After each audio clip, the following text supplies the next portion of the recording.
Okay, what's up, everyone? Hugo from Orchestra here. Today we're going to be talking about my new haircut.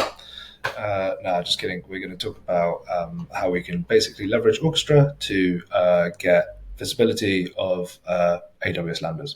So this is kind of what it looks like. This is what we're going to work towards.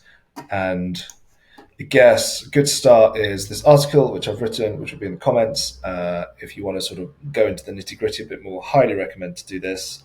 The basic points we'll go through on this video is how you structure your Git repo for your Lambda function. We won't go through how to set up IAM roles in AWS, but we will take a look at AWS. And then we also won't go into depth for how you do your Git actions. But yeah, let's go into VS Code. So I've got a very bare bones bit of code here, which is just defining a Lambda function. Now, the first thing you're going to need to do is install the orchestra-sdk. So pip install orchestra-sdk. You'll see we already have this installed. And this will allow us to essentially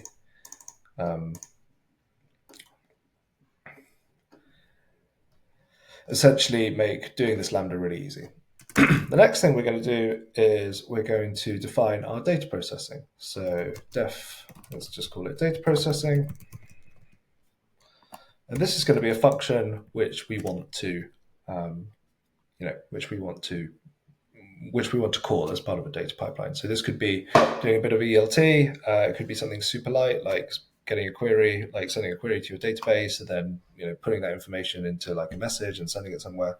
It's really not that important. So for now, I'm just going to say return hello world, and then our Lambda handler, which is what AWS needs, is just going to call this function. So the next thing we're going to need to do is create an instance of our orchestra logger. In this case, I'm going to access my API key via OS, and I'm going to specify where I want my log file to go. I'm going to tell Orchestra we're going to send logs. This is just a boilerplate thing. As long as you've got your API key set up, it's pretty straightforward. And now I'm going to make this information a little bit more complicated. So my data processing is now going to do all this. And it's really not doing that much, to be honest. This is just setting up your logger. In order for you to send logs to the right place, your logger is going to need a file handler. You access that with logging.filehandler, and then we have this orchestra.logfile attribute, which gets set here in the, I guess it's in the constructor. And then all it means is when I do log something that says hello world, we're going to be able to see this in Orchestra. Lambdas like it when you return a JSON like this. So that's what we're going to return. Now we're missing something which is pretty important here, which is the decorator. So similar to, I guess, what you've probably already done if you're using Airflow. This orchestra.run means that when Orchestra calls your AWS Lambda function, we're going to inject some variables into the sort of AWS Lambda environment. These are things like task run IDs. And, essentially what it's going to mean is that if this function fails, then, we'll be able to get that information in Orchestra. So you can do stuff like try except if you want. But, essentially if, we get some kind of error here, which is, unrecognized object, then by having this decorator, Orchestra is going to know about it. And if you want to get, if you want to, sort of add more detail, you can do that because you've got the logger here, right? So if you had try, something, and then, exception as error, you could say logger.info, we received the following error. raise, etc.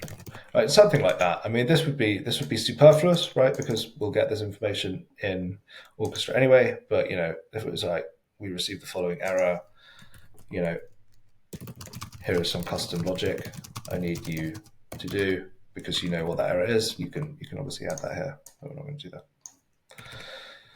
Cool. So that's more or less it. I'm going to go ahead and delete this file because I don't need it. And this is what the sort of end result looks like. So pretty basic. This is basically one line of code, one decorator function that you have anyway, and then call that function. The only thing is this makes things a bit easier for the event, so recommend adding this line. Cool. Let's go over to AWS. So here we can see I've got my AWS Lambda function. And we've deployed the code that I just took you through, and we have everything here. So now what we have to do is hook this up to Orchestra. So what I'm going to do is I'm going to go ahead and search for Lambda. Search for AWS, will also show up. Call this AWS Lambda demo. You will need to have your access key ID and secret access keys for a user that is part of a group that has access to the Lambda. If you want to know how to get those in more detail, please head to this article. I'm not going to do that here, but I will show you one I've got already. So integrations, Lambda. You can see I have an access key, secret access key, default region Europe. I'm going to press update credentials, and we're essentially just going to check that Orchestra can connect to AWS. And if you see green, you can. So that's good. We've got our Lambda. Next thing to do is take the Lambda name. It's pretty easy, this unique identifier. So we're going to go ahead and copy that. And then you want to create a pipeline. So I've got something already. You can add another node. Why don't we do that? And it's super simple. It's just going to say, we're going to call this Lambda AWS Lambda test. And that's it. Don't actually need to do that because we've got the same thing here already. If you want to add alerts, you can add alerts here, but I'm going to go ahead and exit without saving.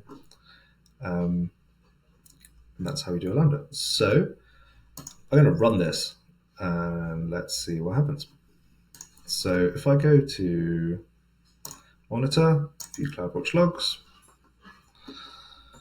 I am 1 hour ahead of my AWS system. So it's 1:56 here where I am now. We're going to see that there is a new log stream at 12:56. So let's go ahead and take a look at that. Refresh it a bit, refresh it a bit, refresh it a bit. We can see everything looks okay. Now it's still running here. So if I click on 3 dots, I can see all my runs. Now I can click it.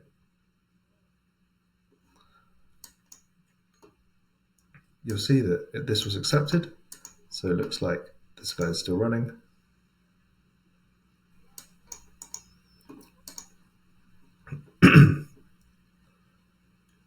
Cool. So we're back. We can see Lambda just took a little bit of time to boot up. And now we've got this succeeded in Orchestra. So we can go ahead and explore the lineage. You can see it took 1 minute 4 seconds. Got some parameters here. We've also got this nice log message. So, this is super cool. I'm going to go ahead and show you a quick example of something a little bit more jazzy. So here we're going to do everything in AWS. So this is the full shebang. We've got our Lambda function, and we could have multiple Lambda functions here, by the way. We're going to do some data processing on a Linux machine in EC2. We're going to do the same thing in Windows, although the command there is just ipconfig for demo purposes. And then we're also going to leverage some AWS Glue. So just bringing it through our testing job. And then we're going to run dbt core on EC2. And then after we've ingested and processed all that data, we're going to trigger SageMaker model. So, and also we've got alerts set up. So if there's any issue with anything in this pipeline, you'll know. Right, so I'm going to run this and come back in a second. Okay, so I'm back, and it looks like we've had some movement here, which is very exciting. So I'm going to go ahead and take a look at what's happened. Wow, sorry, I'm very popular. So yeah, looks like everything's going well here. We can go ahead and explore the lineage. Let's go for the simplified view, and this is reflecting what we were doing before. So we've got our Lambda, and we can. I think we should even be able to see some logs. So I've got some hello world statements coming out here, which is super cool. We've got our glue job, and that's feeding into this EC2 task. The EC2 box that I was using for this wasn't working, so full disclosure, it's actually an ECS task, but doesn't really make too much difference. But check out what we've got here. So task parameters, run parameters, and then if we head over to lineage settings and press show operations, we can see I have materialized these models, which are my statistics from my blog. And it's pretty cool. We've got some tests for my medium stats. We've got an aggregated materialization, and then I'm just using SageMaker to train a super simple little data science model. And then obviously we've got our processing on our EC2 machines here. And it turns out that I've actually must have had a pipeline trigger dependency, because I've triggered another pipeline as a result of this, but that's not really important. It's just some other stuff. But this is essentially how you can use Orchestra to stitch together any AWS service, including AWS Lambda. In that case, using the orchestra-sdk. We also covered Glue. We covered EC2. We've covered ECS. We also covered dbt core running on your ECS task, which is extremely cool. You can obviously do this in something like AWS Step, but I think this is a lot easier, and you have the benefit of all of the lovely metadata getting captured in Orchestra. So let me know what you think. Like and subscribe. I'll throw in some links in the comments if you want to learn more about Orchestra or get in touch. And yes, see you all very soon.